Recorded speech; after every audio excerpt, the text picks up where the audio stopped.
Assalamualaikum warahmatullahi wabarakatuh. Kisah ini tercantum dalam kitab Mukasyafatul Qulub, karangan Imam Al-Ghazali.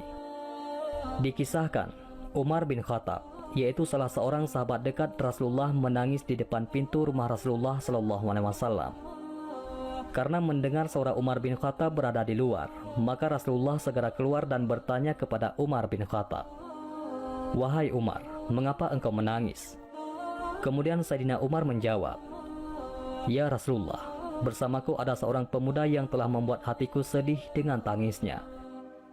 Lalu Rasulullah SAW memerintahkan Sayyidina Umar agar membawa masuk pemuda tersebut ke dalam. Atas perintah tersebut, Umar bin Khattab lalu mengajak pemuda yang datang bersamanya, sambil keduanya tetap menangis. Pemuda itu disuruh duduk di depan Rasulullah SAW dan Umar bin Khattab duduk di sebelahnya. Rasulullah SAW kemudian bertanya, "Wahai pemuda, mengapa engkau menangis?" Pemuda itu menjawab sambil tetap menangis, "Wahai Rasulullah, dosaku sangat besar dan aku takut Allah memurkaiku." "Apakah engkau telah menyekutukan Allah dengan sesuatu?" tanya Baginda SAW. "Tidak ya Rasulullah," sahut pemuda itu sambil tetap menangis. "Apakah engkau telah membunuh seseorang dengan alasan yang tidak benar?" Rasulullah SAW kembali bertanya. "Tidak ya Rasul," sahut pemuda itu sambil terus menangis. Lalu Rasulullah SAW bersabda, "Sungguh, dosamu sebesar apapun Allah akan mengampuninya, sekalipun memenuhi langit dan bumi." "Sungguh, dosaku lebih besar dari itu ya Rasul," sahut pemuda tersebut. "Apakah dosamu melebihi Arash?" "Besar mana dengan Arash?" tanya Baginda SAW. "Dosaku sangat besar ya Rasulullah." "Lalu besar mana dosamu dengan keagungan, ampunan dan rahman Allah?" tanya Rasulullah SAW. "Tentu keagungan, ampunan dan rahman Allah lebih besar. Tetapi dosaku sangat besar ya Rasulullah," jawabnya masih dalam keadaan menangis terisak-isak. Karena kurang mengerti maksud pengakuan dari pemuda tersebut, akhirnya Rasulullah SAW bertanya kembali, "Cobalah katakan, dosa apa yang pernah engkau perbuat?" "Aku malu menyebutnya ya Rasulullah," kata si pemuda tersebut. Karena Rasulullah SAW terus bertanya, pemuda itu pun mengatakan dosanya secara jujur. Maka dengan perasaan malu dan takut, pemuda itu pun menceritakan dosa yang dilakukannya. "Wahai Rasulullah, aku ini seorang penggali kubur sejak 7 tahun yang lalu, hingga meninggalnya putri dari seorang sahabat Ansar. Melihat kecantikan dan kemolekan tubuhnya, nafsu birahiku memuncak. Setelah kuburan sepi, kubongkar kuburnya dan kutelanjangi mayat gadis tersebut. Setelah kucumbui, nafsu birahiku tak dapat kutahan, lalu kusetubuhi. Saya terkejut, tiba-tiba mayat gadis itu berkata, 'Tidakkah engkau malu kepada Allah pada hari Allah menghukum orang-orang yang berbuat zalim? Sementara engkau menelanjangiku dan menyetubuhiku di antara orang-orang yang telah mati. Engkau membuatku dalam keadaan junub di hadapan Allah.'" Mendengar pengakuan dari si pemuda itu, Rasulullah SAW segera bangkit berdiri dan meninggalkannya seraya berseru, "Hai pemuda fasik, pergilah, jangan engkau dekati aku. Nerakalah tempatmu kelak."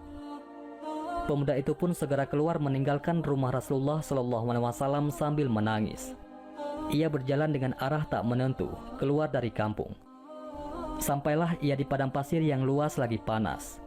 7 hari lamanya ia tidak makan dan minum karena penyesalan dan kesedihan yang sangat mendalam, hingga lemahlah keadaan tubuhnya. Tak kuasa lagi berjalan, lalu kemudian jatuh tersungkur di tempat tersebut. Di atas pasir, ia bersujud kepada Allah, lalu berdoa dan memohon ampunannya dalam tangisnya. "Ya Allah, aku adalah hamba-Mu yang telah berbuat dosa besar. Sekarang aku datang ke pintu-Mu, agar Engkau berkenan menjadi penolongku di sisi kekasih-Mu. Sungguh, Engkau maha pemurah kepada hamba-hamba-Mu, dan tiada tersisa harapanku kecuali kepadamu. Ya Allah, sudilah menerima kehadiranku. Kalau tidak, datangkanlah api dari sisi-Mu, dan bakarlah tubuhku dengan api-Mu di dunia ini, daripada Engkau bakar tubuhku di akhirat nanti." Setelah itu, malaikat Jibril alaihissalam datang kepada Rasulullah SAW usai menyampaikan salam dari Allah. Jibril alaihissalam berkata, "Wahai Muhammad, Allah subhanahu wa ta'ala bertanya kepadamu, apakah engkau yang menciptakan makhluk? Bahkan dialah yang menciptakan diriku dan mereka." Jawab Rasulullah sallallahu alaihi wasallam. "Apakah engkau yang memberi rezeki kepada mereka?" tanya Jibril alaihissalam. Rasulullah sallallahu alaihi wasallam menjawab, "Bahkan dia memberi rezeki kepadaku dan mereka." "Apakah engkau menerima taubat mereka?"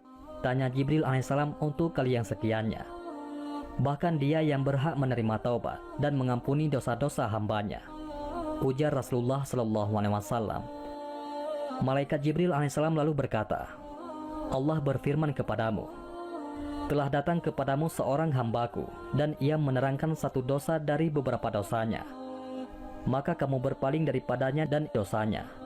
Maka bagaimana keadaan orang-orang mukmin kelak apabila mereka datang dengan dosa yang banyak lagi besar, ibarat gunung yang besar? Engkau adalah utusanku yang aku utus sebagai rahman untuk seluruh alam. Maka jadilah kamu orang yang sayang menyayangi pada semua orang yang beriman, menjadi penolong bagi orang-orang yang telah berdosa dan memaafkan ketelanjuran dan kesalahan mereka. Karena sesungguhnya aku telah mengampunkannya, menerima taubatnya dan dosanya." Kemudian Rasulullah Shallallahu Alaihi Wasallam mengutus beberapa sahabat. Maka mereka menemui pemuda tersebut, lalu memberi kabar gembira kepadanya dengan maaf dan ampunannya. Lalu mereka membawa pemuda tersebut berjumpa dengan Rasulullah, yang mana ketika itu beliau sedang menunaikan sholat maghrib, dan mereka pun bermakmum di belakangnya. Ketika Rasulullah Shallallahu Alaihi Wasallam membaca surah Al-Fatihah yang dilanjutkan dengan surah At-Takatsur sampai baginda membaca hatta zurtumul maqabir, maka berteriaklah pemuda itu dengan keras lalu langsung jatuh. Ketika selesai sholat, mereka dapati pemuda itu telah meninggal dunia. Mudah-mudahan Allah menerima taubatnya. Wallahu a'lam bishawab. Mudah-mudahan ini semua bermanfaat. Assalamualaikum warahmatullahi wabarakatuh.